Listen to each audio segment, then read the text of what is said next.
müzikle hiç mi barışmayı düşün? Hani tam Türkçe sorusu. Hiç mi yok? Şöyle bir durum var. Yanlış anlaşılmasın. Müziği Evet, tamamıyla yanlış bırak. anlatma bize. Müziği tamamıyla bırakmadım tabii Bırakma. ki. Hayır, onu bırakabilir miyim? O benim ilk aşkım, o benim Evet, her şeyim. Yani bırakma. Bir de yani yaptığın bir filmde bu çok önemli bence sevgili Murat Göğebakan'ın evet. hayatını canlandırdın. Orada da aslında şunu soracağım sana. Ay ne kadar kafam uçuşuyor bu aralar. Hı. Filmden sonra dedin ki biz Murat Göğebakan'ı doğru anlatamadık. Neden öyle dedin? Evet, benim bu konuda çok bilgim yoktu. Ne yazık ki yönetmenimizin de yoktu. Sevgili Ali Ay Yıldız'ın da yoktu. Hı hı. Bir takım yanlış bilgiler yüzünden senaryoda ufak aksaklıklar yaşamışız meğer. Ben Ha. bunları daha sonra öğrendim. Hmm. Emin olun Ali Ama Ay oyuncu Yıldız da olarak senin öyle. bir suçun olamaz bu hikayede. Ben tamamen bunu savunuyorum. Senaryo Tabii ki. neyse ben onu oynarım. Tabii ki. Yani şimdi çok özür dilerim. Kadına şiddetin bu kadar ayyuka çıktığı dönemde, Evet. hepimizin karşı olduğu dönemde. Evet. Ben senaryo gereği bir kadına şiddet göstermek durumunda tabii ki bundan imtina ediyorum ama bu benim karakterimin yapması gereken ve olaylar onun çevresinde dönecek bir şeyse benim bunu senaryo gereği yapmam gerekiyor. Çünkü ben oyuncuyum. Ama Evet. insanlar bunu yanlış anlayacak diye çok Yok. korkuyorum. Ve bizim bir mış gibi sanatının içinde Evet, olduğumuzu evet, tekrar tekrar evet. hatırlamamız lazım. Bu yüzden mi kötü hissettin kendini? Bu yüzden çok kötü hissettim. Bununla alakalı Ha, çok fazla mesaj aldım ben. ha, Hatta kendi akrabalarımdan dahi aldım, yurt dışında yaşayan. Bu beni ha. çok üzdü. Yani dedim ki ben senaryo neyse onu yaptım. Ben bütün hayatını nasıl bilebilirim? Araştırıldı, ailesinden bilgi alındı, ona göre bu senaryo yazıldı. Yazanın da suçu yok, çekenin de suçu yok, oynayanın da suçu yok. Bu bahsettiğim aslında tam şiddet yüzünden de değil, Ha, değil. biraz ilişkilerle alakalı, Hmm, evli olduğu, boşandığı ve sonraki ilişkileriyle alakalı durumlardan kaynaklı anladım. ve biraz kendisinin nasıl insan olduğuna dair ufak tefek böyle nüanslar vardı. Onlar çok fazla büyütülmüş ve Gerçek hayat hikayeleri sert. biz neden değerli Murat Göğebakan'ı yermek için yapalım? Yok. Biz onun hayatını ele aldık. Hatta çoğu yerde övdük de. Onun kötülüğünü düşünüp o şekilde bir film yapmadık. Evet. O öyle zannedildi. Birkaç Hmm, sahne yüzünden, anladım. birkaç nüans yüzünden. Yanlış anlaşıldığımız için ben yine de özür dileyeyim. O bende kalmasın. Ama niyetimiz bu değildi. Bunu da bilsin insanlar. Aslında şuraya gelecektim. Sen o film sayesinde Murat Göğebakan'ın eserlerini seslendirdin. Evet, 5 tane şarkısını Bu ne söyledim. kadar da beğenildi. Güzel de oldu. Hoşuma gitti. Şimdi o Benim bile yüzden hoşuma gitti. deminki soruya cevap verir misin? Hı. Seni bir müzikalde mutlak görürüz bence de. Müzikle ilişkin ne olacak? Ne düşünüyorsun ilk aşkınla ilgili? Yani yine pandemiye denk geldi. İzmir'in Kızları diye çok güzel bir proje yapmıştık aslında Sezen Ya, Aksu şarkılarıyla. Evet, Gökçe hatırlıyorum. Bahadır, Olgun Toker, ben, Doğru, evet. Gaye Çankaya sağ olsun Evet, yönetmenliğini yaptı. hatırlıyorum Muhteşem bir bunu. rejiyle. Çok güzel oyuncularla Aa, çok güzel bir oyun sergiledik. doğru. Müzikli oyun diyeyim, müzikal demeyeyim ama Evet, müzikal müzikli tadındaydı. oyundu. Müzikli Haklısın. oyundu. Ne yazık ki pandemiye denk geldi. Hmm, 10-12 oyun hatırladım. oynayabildik. Hatta son Evet. oyunumuza değerli Sezen Aksu'muz da geldi, bizi Ah, dinledi. Ön sıradan Sezen şarkılarını biz kendisine seslendirdik. Ölecektim heyecandan. Yani doğru. titreye titreye Sezen şarkısı söyledim Sezen Aksu'ya. Of, Ee, Hayatımda unutamayacağım anlardan biridir. güzelmiş. Çok güzeldi. İşte dediğim gibi aslında müziğe dair ufak tefek şeyler yapmaya çalışıyorum.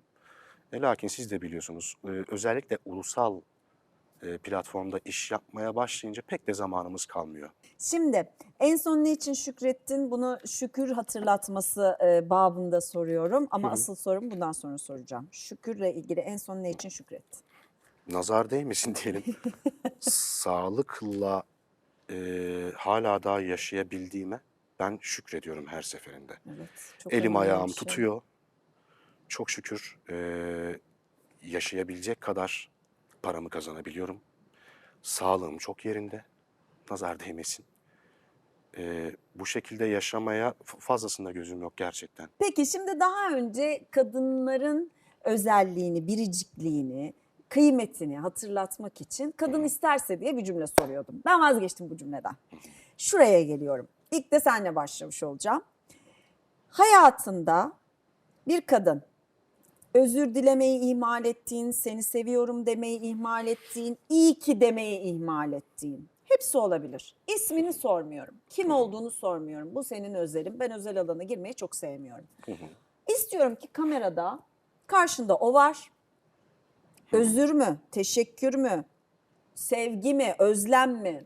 Söylemeyi ihmal ettiğin şeyi. Ama öyle bir söyle ki gerekçesiyle de değil de hani çok özeline girmeden gerçekten sınır ihlali yapmak istemiyorum. Ama o kişi de anlasın. Ben direkt isim verebilirim Nasıl istersen. kime konuşacağımı. Benim en değerlim, her şeyim annem. Yani o çok özel ve çok ihmal ettiğimi biliyorum.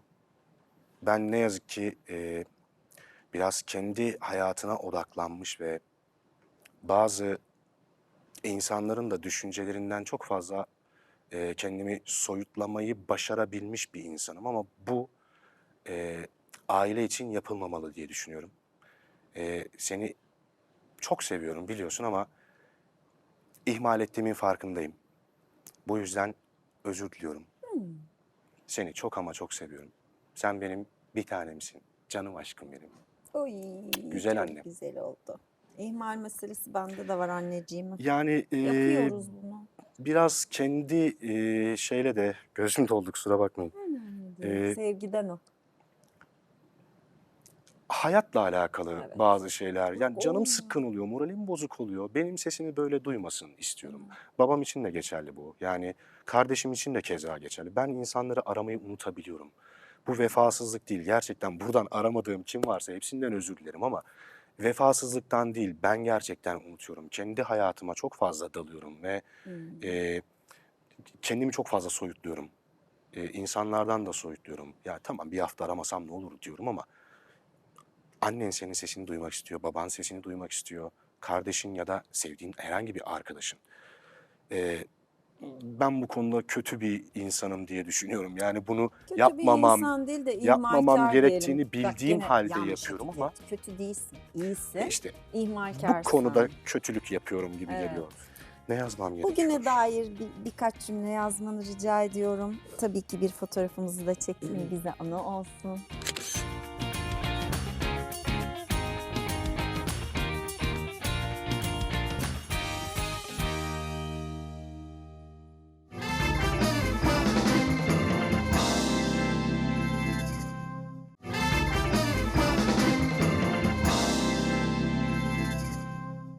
İyi ki geldin. Çok teşekkür ederim. Ben teşekkür Ya, ederim. içimden bazı şeyleri de çıkarttın sen bu arada. Yani Aslında benim de çıkarttın sen de. teşekkür ederim.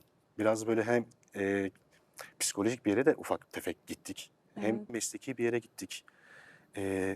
Çok güzel bir sohbetti benim için. Yaşasın. Çok sevindim. Çok teşekkür ediyorum. Tadında, damağı, zihninde de anısı kalırsa bizim masamızın sebebi bu. Aman ne güzel. Yaşasın. İyi ki geldin, hoş geldin. Hoş buldum. Seviyorum. Gelirken de giderken de hoş geldin denmesini. Yavaş yavaş dilime pelesenk olması için gayret gösteriyorum. Hoşuma gidiyor.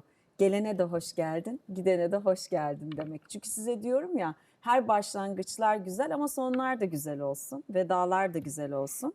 O yüzden sevgili Burak hoş geldi. Bir başka bambaşka sohbetlerde tekrar bir arada olacağız. Görüşmek üzere.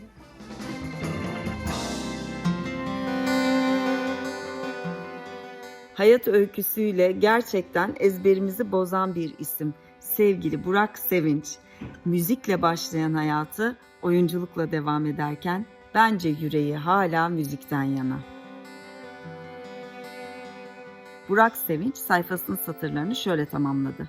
Kendimi bulmamda, anlamamda ve sorgulayıp yine de her şeye rağmen sevmemde katkısı olan bu değerli programda çok sevgili Ceyda Düvenci ile sohbet edebilmek büyük gurur ve sevinç.